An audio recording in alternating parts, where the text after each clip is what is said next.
Fire signs, tignan po natin kung ano ang mensahe para sa'yo. Pero bago yan, cleanse muna natin yung ating space, your energy. And I'm sending you positive energy, okay? Nire-release na natin yung mga negativities. And we are accepting the positive energies. Tingnan po natin, okay? Ano ba yung mensahe para sa'yo? Tignan natin kung ano ba itong mensahe na ito. Spirit guide. Mensahe po natin kay fire signs ngayong araw, Aries, Leo, Sagittarius, Sun, Moon, Rising, and Venus.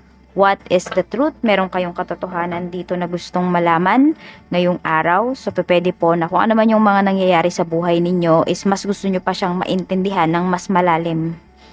What is the truth? Pwedeng meron din kayong tinatanong dito na tao. Ano ba yung alam mo? Ano ba yung katotohanan? Magsabi ka na. So, tignan natin kung ano pa yung mensahe para sa'yo. Spirit guide, mensahe pa natin kay fire signs, Aries, Leo, Sagittarius. Okay? Kuha tayo dito. Tingnan natin.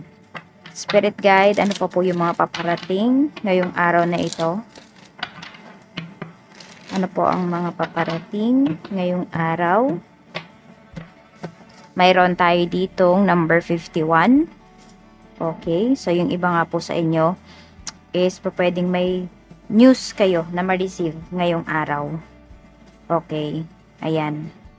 Ano siya mix siya. Pwedeng bad news, pwedeng good news. Pero ang gusto nyo lang talagang malaman, ano ba yung totoo. Ayan. So, may isang tao dito na involved, mas bata po sa inyo. So, yung tao kasi na to, parang hindi mo na talaga siya mapagkakatiwalaan. So, parang na-ask mo na siya dati, or meron ng insidente na yung taong to, hindi talaga siya nagsabi sa'yo ng totoo. Kaya ngayon, kung may mga sinasabi siya sa'yo, parang hindi mo na alam kung papaniwalaan mo pa ba, or kaya mo pa bang paniwalaan yung taong ito. Ayan, we have number 20. So, pwedeng ito po ay family member mo. Isa sa mga family members mo. Ayan. So, tignan natin.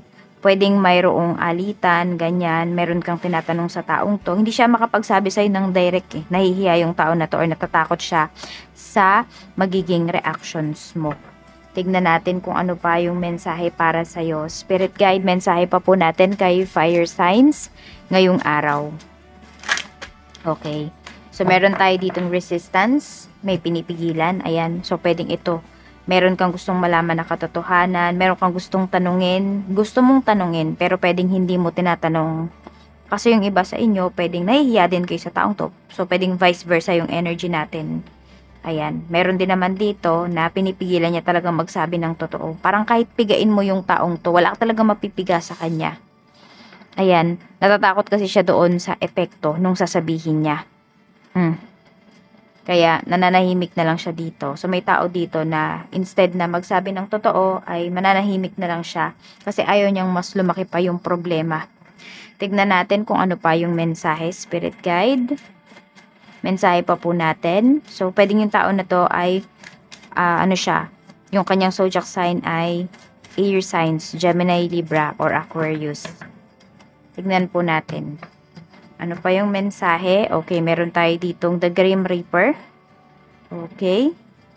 Meron tayo ditong Cupid's Arrow.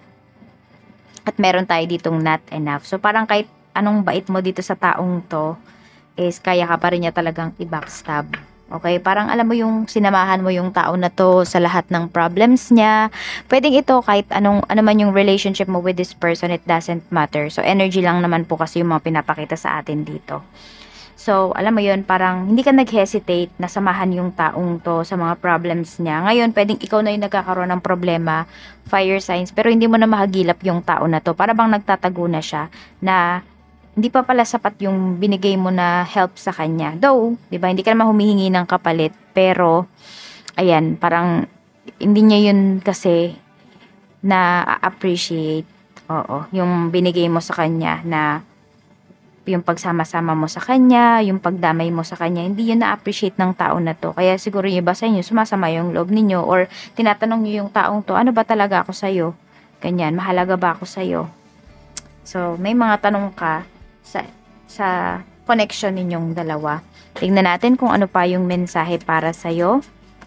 Meron tayo ditong grief. So, nalulungkot nga kayo dito kasi pwedeng dito nagtapos. So, sa pangit na sitwasyon nagtapos yung inyong relationship, yung inyong friendship. Tignan po natin. Mayroon tayo ditong a blessing of the air. Sabi ko nga sa'yo, pwedeng air signs yung kadila mo dito or yung taon na ito. And also, may good news din talaga. Meron namang good news or may news ka talaga na ma-receive ngayong araw na ito. So, tignan natin, ano ba yung angel message para sa'yo? Spirit guide, ano naman po yung ating angel message for fire signs? Tignan natin, ano ba yung angel message para sa'yo? Meron tayo ditong gifts from God. Mula ito kay Archangel Sandalphon. We angels bring you gifts from your Creator. Open your arms to receive. So, may mga blessings. Okay, so blessing in disguise ito. Kung mahuli mo man yung tao na to, ayan. So, kung ano man yung mangyayari sa inyo, ngayong araw na to, pwedeng unexpected po ito. Blessing in disguise yan. So, pinoprotektahan ka, nililigtas ka. Ayan. Meron ba kayong mga pinagdasal kagabi? Pwede ngayong araw, ibigay po yan sa inyo.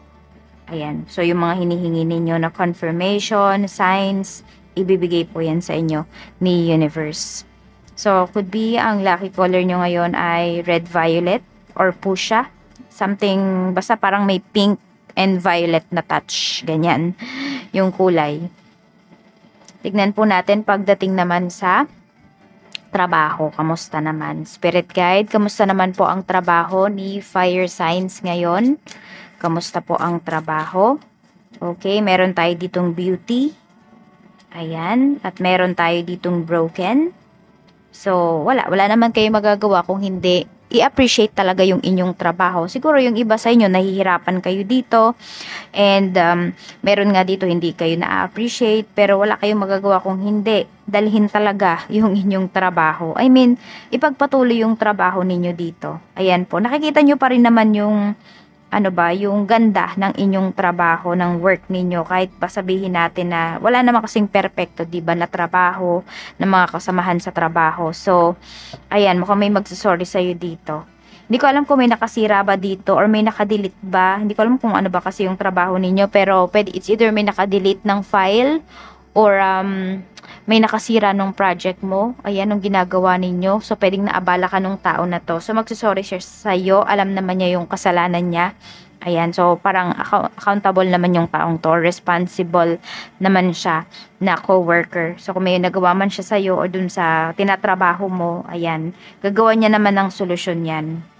Or makikita mo naman yung sincerity niya. Tignan po natin pagdating naman sa negosyo. Kamusta naman yung iyong negosyo ngayon? We have fantasy. Meron tayo ditong heart fog. So, naguguluhan yung iba sa inyo. Parang hindi nyo ba ma-determine kung ano ba yung reality sa daydreaming? Ayan po. So, pwede kasi na ito yung gusto ninyo. Ito yung gusto nyong i-achieve.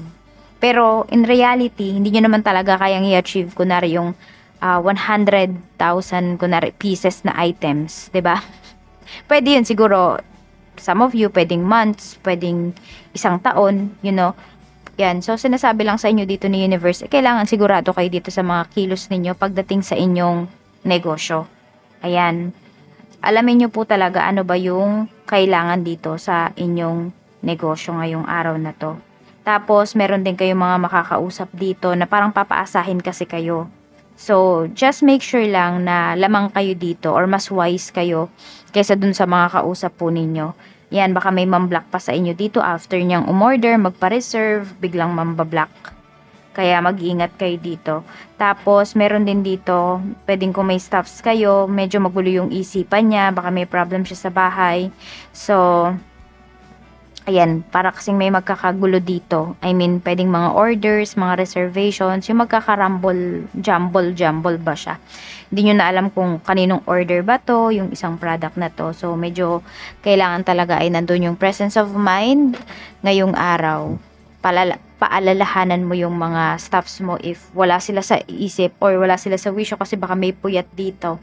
Tignan natin or meron dito parang merong inaabangan na pinapanood niya, ganun. So, parang mas focus pa siya doon kaysa dito sa trabaho or dito sa negosyo. Tignan po natin pagdating naman sa pera. We have past life. So, meron kayong mga naiisip dito, yung mga pera nyo pa before. Ayan po. So, naisip nyo, sana pala hindi muna ako nagpagawa ng ganito, sana pala hindi ko muna. So, parang puro kayo sana hindi nyo muna ginawa. So, medyo may panghihinayang po kayo dito. So, sinasabi naman sa inyo dito ni Universe, siguro na laman nyo na yung ano ba, yung lessons po ninyo. Ayan, kung nahihirapan kayo ngayon sa pera, ayan, we have shallow. Ayun, sinasabi naman dito, wag na kayong magsisi. Kasi 'di ba kung sabihin natin na maganda naman yung kinapuntahan ng pera ninyo ngayon, kaya lang kasi iba sa inyo, nalulungkot lang naman kasi kayo. Dahil siguro baka wala kayong masyadong hawak na pera ngayon. May hawak kayong pera pero hindi siya katulad before na sobrang laki talaga. Kaya parang ayan, siguro ayan, ang gawin ninyo dito is maghanap kayo ng pagkakakitaan ninyo para mas mag-grow pa yung hawak ninyong pera. 'Di ba? Kaysa balik kayo ng balik sa past, wala na kayong magagawa dun eh. Nagastos nyo na yung pera. Tignan natin. Tapos ito, mukhang may project kayo, oh. So, meron ako nakikita dito. Di ko alam kung kumuha ba kayo ng housing loan. So, ano siya, parang bear type kasi nakikita ko dito. Tingnan mo, di ba? Wala masyadong gamit. So, yan po yung iba sa inyo. Pwedeng yun yung pinag-iipunan ninyo. So, tignan natin kung ano pa yung mensahe. Or basta kung ano, wala naman kayong kinuhang bahay. Pwedeng yung sa bahay nyo mismo ngayon. Pwedeng meron kayong mga gustong bilhin. Ayan, mga gamit. Check natin, pagdating naman po sa love life, tignan natin yung main energy. We have sorrow, merong dito broken-hearted, ayan. So siguro nga, feeling mo nagsisinungaling sa'yo yung person mo. Gusto mong malaman kung ano ba talaga yung totoo. Tignan natin, para sa mga single natin, we have pride. Ayan, marami tayong single dito na ang gusto nyo lang kung magkakaroon kayo ng relationship, ayaw nyo talaga sa tao na sinungaling. Ayan. So parang unang tingin mo pa lang sa tao, kunwari nandiligaw sa'yo or nagpaparamdam sa'yo, alam mo na kagad kung ano ba yung intention ng tao na yun. So, parang hindi mo na kailangan siyang tanungin, hindi mo na siya kailangan kilalanin. O, yung iba sa inyo, may ganyan kayong ano yun, meron kayong ganyang gifts na nababasa nyo kaagad yung tao. Meron dito mind reader.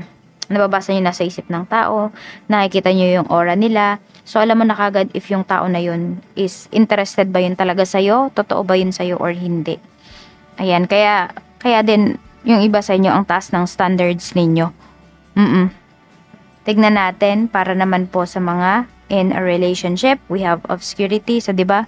You feel talaga na may tinatago sa iyo yung person mo. So, siguro ayan, kaya ka nalulungkot kasi nagtatago na siya ngayon sa iyo ng mga nangyayari sa life niya. You know, hindi na siya katulad dati na sobrang open, may konting pangyayari lang sa life niya, excited na siyang magkwento sa iyo. Ngayon hindi eh, nafi-feel mo na parang umiiwas siya sa iyo. Or kung hindi man siya umiiwas, feeling mo parang ayan, magkausap kayo, magkasama kayo, pero tahimik siya. You know, parang ang layo-layo nga niya. Ganun yung nafe-feel mo. Tignan natin sa mga mag-asawa naman po. We have elusive. O, diba? Yun nga, you feel talaga na hindi siya nagsasabi ng totoo sa'yo. Kaya nalulungkot yung iba sa inyo dito kasi nafe-feel niyo talaga. Alam nyo sa puso ninyo, sa intuition ninyo na may nanloloko sa inyo dito. Kaya nalulungkot yung iba kasi buong buo yung binigay ninyo na tiwala dito sa person ninyo, sa asawa ninyo. Pero ngayon, feeling ninyo napakailap na nila. Feeling mo may ginagawa na sila behind your back.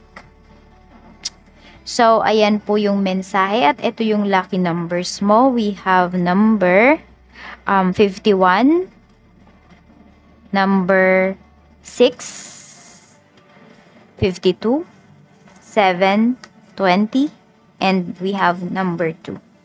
Ayan po yung mensahe para sa'yo ngayong araw. Fire signs, maraming salamat po. Mag-iingat kayo always. And more blessings to come. Bye!